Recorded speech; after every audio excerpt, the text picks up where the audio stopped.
नमस्कार। किसी भी देश के आर्थिक विकास का मुख्य आधार है उस देश का बुनियादी ढांचा। अंतिम छोर पर खड़े व्यक्ति को आर्थिक विकास से जोड़ा जा सके और उन तक बैंकिंग सेवाओं की पहुंच आसानी से हो, तो आज हम चर्चा करेंगे वित्तीय समावेशन और बैंकिंग जागरूकता के बारे में। इस विषय पर चर्चा करने के लिए आज हमारे साथ हैं बैंक ऑफ इंडिया वाराणसी अंचल के डिप्टी जोनल मैनेजर सत्यप्रकाश जी। सत्यप्रकाश जी, आपका स्टूडियो में बहुत बहुत स्वागत है। धन्यवाद। बैंकिंग जो क्षेत्र है विगत कई वर्षों में एक तरह से कहा जाए कि वित्तीय समावेशन की दिशा में काफ़ी काम किया है, लेकिन आज भी कहा जाए कि कुछ वर्ग है जो गरीब तबका है, जो आर्थिक रूप से कमज़ोर हैं, वो बैंकिंग सेवा से नहीं जुड़ पाए हैं। तो ये वित्तीय समावेशन है क्या और इसके क्या उद्देश्य हैं? सर्वप्रथम मैं दूरदर्शन का बहुत बहुत धन्यवाद देना चाहूँगा कि इस महत्वपूर्ण मुद्दे पर आज मेरे को यहाँ इनवाइट किया गया है। वित्तीय समावेशन 2005 में आरबीआई ने इसकी शुरुआत करी थी। मेन उद्देश्य था कि जो तबका असंगठित है उसको मुख्य धारा में वित्तीय समावेशन के द्वारा जोड़ा जाए, जिससे कि देश की आर्थिक प्रगति जो है वो भली भांति हो सके। इसके लिए 2014 में वर्तमान सरकार ने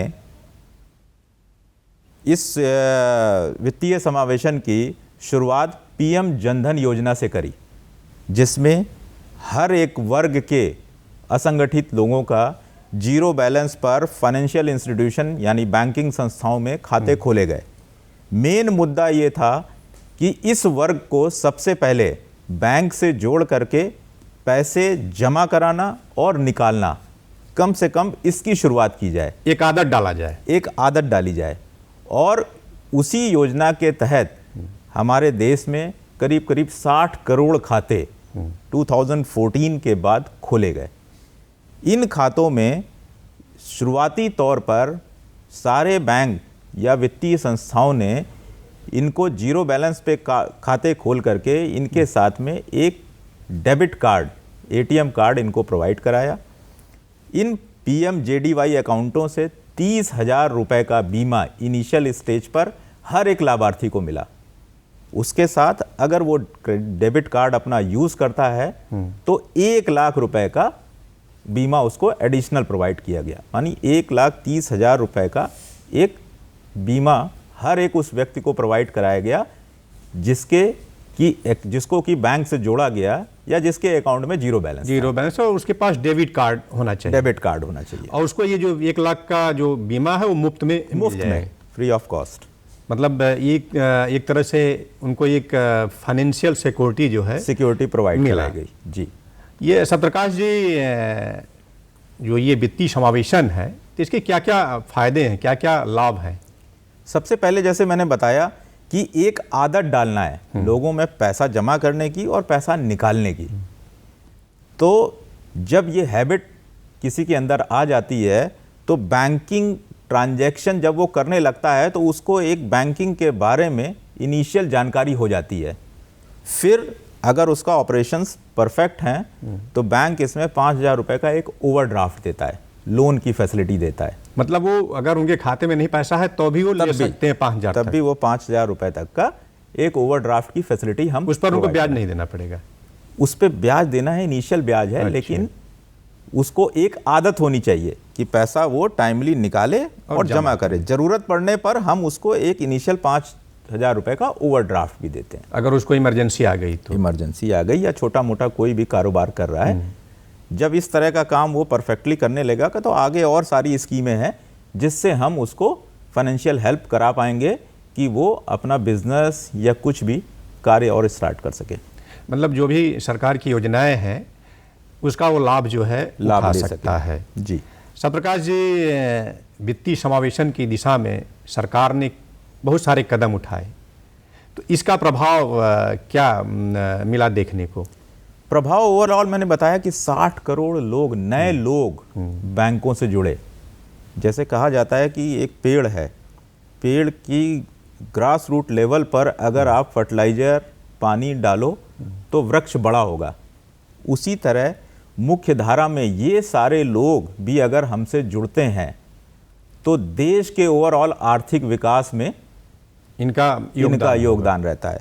और उसी के चलते आज की डेट में जो सरकार ने पीएम मुद्रा योजना, विश्वकर्मा योजना, पीएम स्वनिधि योजना, हाँ, सुकन्या योजना, इस तरह की योजनाएं जो पेंशन बीमा, जीवन ज्योति, हाँ, इस तरह की बहुत सारी बीमा योजनाएं चालू करी, जिससे कि वो एक उसके अंदर फाइनेंशियल डिसिप्लिन की हैबिट हो, एक उसके पास इंश्योरेंस की सिक्योरिटी हो, एक उसके पास अपना रोजगार हो, जिससे कि वो अपने परिवार को प्रॉपरली उसका कुशलतापूर्व एक निर्वाह कर सके अपने परिवार।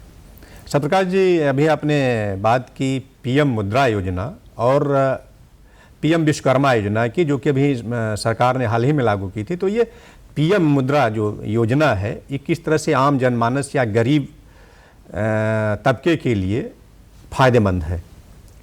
इस योजना में जो है हम मैक्सिमम 10 लाख रुपए तक का लोन देते हैं। उन लोगों को देते हैं जो कि अपना व्यवसाय, किसी भी तरह का व्यवसाय शुरू करना चाहते हैं। 3 इसमें सेगमेंट हैं, जिसमें इनिशियली शिशु, किशोर और तरुण, इनिशियली 50,000 से लेकर 10 लाख तक। अब कोई एक छोटा रेडी वाला है, कोई चाय की दुकान वाला है, कोई ठेला पटरी वाला है, तो उसको 10 लाख रुपए की नॉर्मली आवश्यकता नहीं पड़ती। उसने बैंक में एक खाता खोला है, उसके पास डेबिट कार्ड है, फाइनेंशियल डिसिप्लिन उसको आ गया है, और वो बैंक में फाइनेंशियल इंस्टीट्यूशन के पास आता है कि साहब मैं ये अपना व्यवसाय स्टार्ट करना चाहता हूँ। तो बैंक उसकी नीड के हिसाब से उसको फाइनेंशियल असिस्टेंट प्रोवाइड कराता है बिना किसी सिक्योरिटी के।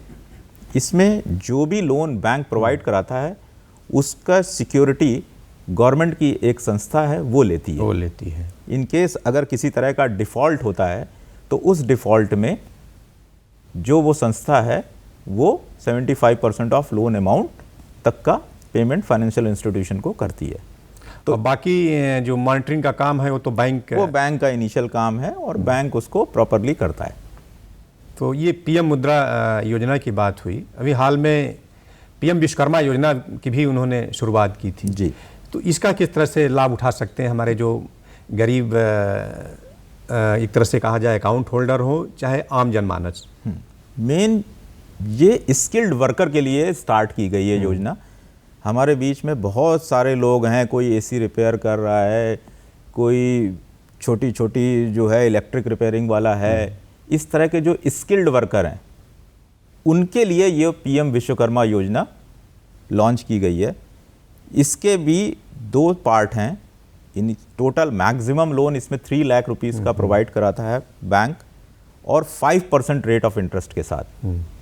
इनिशियल इस तरह का जो भी तबका है, अगर वो फाइनेंशियल असिस्टेंस बैंक से चाहता है तो बैंक के पास जब भी अप्रोच करता है तो उसको एक सरकारी संस्था है जिससे उसको एक ट्रेनिंग लेनी होती है। उस ट्रेनिंग में के बाद में बैंक उसको 1 लाख रुपए का लोन 5% ब्याज पर प्रोवाइड कराता है। इनकेस अगर वो सेटिस्फैक्ट्री उसका ऑपरेशन करता है तो फर्दर उसको 2 लाख रुपए का एडिशनल लोन बैंक प्रोवाइड कराता है। इसमें जो इक्विपमेंट हैं 15,000 तक के इक्विपमेंट्स गवर्नमेंट प्रोवाइड कराती है। तो उसके पास better equipment plus financial assistance दोनों आती है, जिससे वो अपना व्यवसाय आने वाले समय में अच्छा कर सके और आगे बढ़ाना चाहे तो अपना व्यापार बढ़ा भी सकता है, इसलिए कि बैंक उसके दरवाजे पर खड़ी है। बिल्कुल। ये तो बात हुई सत्यप्रकाश जी, सरकार द्वारा कौन कौन से कदम उठाए गए थे वित्तीय समावेशन के क्षेत्र में। और सबसे बड़ी एक बात आती है कि फाइनेंशियल लिटरेसी की, वित्तीय साक्षरता की। जी। इसलिए कि वित्तीय समावेशन के लिए वित्तीय साक्षरता जो है काफ़ी ज़रूरी है। इसलिए कि आम जनमानस तो खाता खुलवा लेता है लेकिन उसको वित्तीय साक्षरता के बारे में जानकारी नहीं रहती है। इस संदर्भ में आप क्या कहना चाहेंगे? वित्तीय साक्षरता मेन मुद्दा है जिसके थ्रू हम जो है हर एक तबके को बैंक से जोड़ सकते हैं। और प्रधानमंत्री जन धन योजना में इसका बीड़ा सारे फाइनेंशियल इंस्टीट्यूशन ने उठाया था। और PMJDY योजना के थ्रू जो हमने अकाउंट खोले, उन अकाउंट्स में टोटल जो मैंने बताया 60 करोड़ अकाउंट, उन 60 करोड़ अकाउंट में 67% अकाउंट्स जो हैं वो वुमेन बेनिफिशियरीज के हैं। मतलब ये बहुत बड़ी बात है। बहुत बड़ी, जो बोलते हैं ना शिक्षा की शुरुआत जो है वो घर से होती है, घर में माँ देती है। तो वो वुमेन बेनिफिशियरी अगर फाइनेंशियल डिसिप्लिन मेंटेन करेगी तो ऑटोमेटिकली पूरा परिवार खुशहाल रहेगा। तो PMJDY योजना से हम लोगों ने शुरुआत यही करी सरकार के नेतृत्व में कि हर एक छोटे से छोटे तबके, चाहे वो फार्मर हो, चाहे वो छोटा रेड़ी वाला हो, चाहे कोई भी हो, उसको इससे जोड़ करके और बैंकिंग लेन देन उसको सिखाया जाए। और ये योजना सफल भी रही है, जैसा मैंने बताया कि 60 करोड़ अकाउंट्स इस देश में खोले गए। नहीं, उसके अलावा और बहुत सारे उत्पाद भी हैं, आ गए हैं, इसलिए कि जैसे आजकल लोग बीमा से बहुत लोग अछूते हैं, इक्विटी मार्केट की भी बात आती है, उसके बाद पेंशन उत्पाद हैं बुढ़ापे के लिए। मतलब आप लोग वित्तीय साक्षरता के द्वारा इससे भी जोड़ने का काम करते हैं। हाँ, सोशल सिक्योरिटी स्कीम्स भी हैं। एक है प्रधानमंत्री सुरक्षा बीमा योजना। इनिशियली ये 12 रुपए के प्रीमियम पर एनम 12 रुपए के प्रीमियम पे स्टार्ट हुई थी। आज की डेट में इसमें 20 रुपए का प्रीमियम है, जिसमें हम 2 लाख रुपए का इंश्योरेंस जो है वो प्रोवाइड कराते हैं बेनिफिशियरी को। उसी तरीके से अटल पेंशन योजना है। उस योजना के तहत हम जो भी आपको पेंशन लेनी है आफ्टर द एज ऑफ 60, उस प्रोपोर्शनेट में इन्वेस्टमेंट करके छोटे से 330 रुपए से स्टार्ट करके, जिसकी जो क्षमता है, जो फाइनेंशियल, हाँ, चाहे उसको 1000 रुपए की पेंशन चाहिए, 2000 की चाहिए, 10,000 की पेंशन चाहिए, उस पेंशन के हिसाब से प्रोपोर्शनेट पैसा वो अपनी इनकम के हिसाब से इन्वेस्ट करके उसका फायदा ले सकता है। सत्यप्रकाश जी, वित्तीय समावेशन के अभाव में किस तरह की चुनौतियां उत्पन्न हो सकती हैं? सबसे बड़ा थ्रेट इसमें फाइनेंशियल इंस्टीट्यूशन को ही है। क्यों? क्योंकि अगर इस देश का सारा तबका बैंक से नहीं जुड़ेगा तो बैंक के जो भी प्रोडक्ट हैं किसी ना किसी स्टेज पर हम सैचुरेशन पे आ जाएंगे, हम अपने प्रोडक्ट सेल नहीं कर सकते। जब ये तबका जुड़ेगा तो ऑटोमेटिकली बैंक के सारे प्रोडक्ट, चाहे वो इन्वेस्टमेंट से रिलेटेड हो, चाहे वो लोन से रिलेटेड हो, बैंक के पास ऑटोमेटिकली इतना बड़ा तबका, इतने बड़े क्लाइंट आने वाले समय के लिए तैयार हो जाएंगे, जिनको कि वो अपना प्रोडक्ट सेल कर पाएगा और सभी की खुशहाली में अपना योगदान दे पाएगा। और जो बैंक आने में डरते हैं वो एक झिझक जो है उनकी ख़त्म भी होगी। जी बिल्कुल। सत्यप्रकाश जी, बैंकिंग जागरूकता के बारे में आपसे चर्चा करेंगे, इसलिए कि बैंक इस समय बड़ा तेज़ी से आगे बढ़ रहा है, डिजिटल हो रहा है, नेट बैंकिंग आ रही है, ATM है, डेबिट है। बिल्कुल बिल्कुल। तो इस दिशा में अभी भी लोग जो है काम करने में डर लगता है या झिझक रहती है, और जो वीकर सेक्शन है वो तो उससे और डरता है। तो इस क्षेत्र में आप लोग किस तरह से जन जागरूकता अभियान चलाते हैं? नहीं, झिझक कम तो हो रही है, और उसका सबसे बड़ा एग्जाम्पल है कि आज की डेट में इंडिया दुनिया का नंबर 1 कंट्री है UPI ट्रांजैक्शन में। 10 बिलियन ट्रांजैक्शंस इस देश में हो रहे हैं UPI के। आप देखिए, चाहे छोटा सब्जी वाला हो वो UPI रखता है, ठेले वाला हो UPI रखता है, पेपर वाला हो UPI, हॉकर है UPI रखता है। तो झिझक कम तो हो रही है, लेकिन ये एक शुरुआत है। हाँ, जब तक वो आदत नहीं डालेंगे तब तक ये झिझक पूरी तरीके से ख़त्म नहीं होगी। लेकिन जिस तरीके से हमने स्टार्ट किया है कि इन 10 सालों में हम नंबर 1 कंट्री हो गए हैं वर्ल्ड की, जो हमसे बहुत भी आगे भी थे वो भी हमसे पिछड़ गए, और आज की डेट में हम अपना स्विच पूरे world NPCI national payment corporation of India, जिसके थ्रू हमारे कार्ड रुपए, जिसके थ्रू हमारा UPI पूरी दुनिया में राज कर रहा है, तो वो सिर्फ और सिर्फ वित्तीय समावेशन का ही रिजल्ट है कि जब हमारे पास क्लाइंट्स जुड़ रहे हैं तो ऑटोमेटिकली हम उतने सारे प्रोडक्ट्स मार्केट में दे पा रहे हैं। और काफ़ी लोग जुड़ भी रहे हैं धीरे धीरे इस का वित्तीय समावेशन जी बिल्कुल से। बिल्कुल बिल्कुल। सत्यप्रकाश जी, वित्तीय समावेशन जो है, एक तरह से कहा जाए कि आपने नाम लिया कि 2014 के बाद से, शुरुआत तो 2005 में हो गई थी, थ्रस्ट आया। हाँ, लेकिन 2014 के बाद से काफ़ी तेज़ी आई।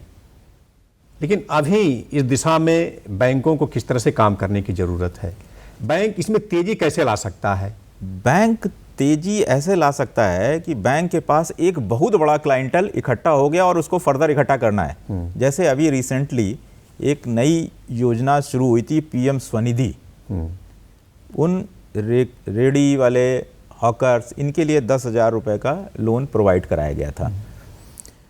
तो उसमें भी हमारे बहुत सारे असंगठित क्षेत्र जो हैं वो हमारे बैंकों से जुड़े।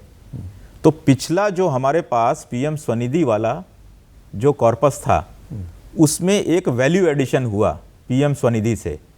मैंने बताया फाइनेंशियल इंस्टीट्यूशंस के लिए आज की डेट में सबसे बड़ा जो प्लस पॉइंट है वो है पीएम जनधन योजना, पीएम स्वनिधि योजना का कॉर्पस। जितने लोग हमसे जुड़ेंगे उतना ही बैंक की ग्रोथ होगी, उतने ही प्रोडक्ट हम सेल करेंगे, उतना ही देश की आर्थिक तरक्की में इन सारे लोगों का योगदान होगा। मतलब अगर एक तरह से कहा जाए कि देश आर्थिक रूप से मजबूत होगा। इसका लाभ जो है आम जनमानस से, जो गरीब जनता है, उस तक जो है मिलेगी। जी बिल्कुल। सत्यप्रकाश जी, अभी भी जैसे कुछ गरीब तबका है, वो खाता खुलवाना नहीं चाहते हैं, या एक तरह से कहा जाए कि पढ़े लिखे बहुत कम हैं, तो वो बैंक में आने में आज भी डरते हैं। तो उनके लिए आप क्या मैसेज देना चाहेंगे, क्या संदेश देना चाहेंगे? हम सभी के लिए, जितने भी लोग बैंक से आज तक नहीं जुड़े हैं, उन सब के लिए, सारे फाइनेंशियल इंस्टीट्यूशन के बिहाफ में मैं ये संदेश देना चाहूँगा कि आज की डेट में बैंक आपके घर के बाहर खड़ा हुआ है। एक समय था कि आपको बैंक के पास आना पड़ता था और अपने काम को कराने में जो भी चुनौतियां थीं वो आपको झेल करके अपना काम कराना पड़ता था। लेकिन आज की डेट में चाहे यूपीआई हो, चाहे एटीएम हो, चाहे मोबाइल बैंकिंग हो, बैंक आपके घर पे खड़ा हुआ है। हर एक स्मार्टफोन आज की डेट में हर एक घर पर है। उस स्मार्टफोन के थ्रू सारी सुविधाएं हम आपको दे रहे हैं, ले सकते हैं। अगर जो गरीब जनता या आम जनमानस खाता नहीं खुलवाया है तो खाता खुलवा लेगा, तो जो सरकार की योजनाएं हैं उसका वो लाभ ले सकते हैं। ठीक है सत्यप्रकाश जी, आप स्टूडियो में आए और एक महत्वपूर्ण विषय पर हमारे दर्शक भाइयों को इतनी चीज़ जानकारी दी। जानकारी देने में बातचीत करने के लिए बहुत बहुत धन्यवाद। नमस्कार। धन्यवाद सर, नमस्कार।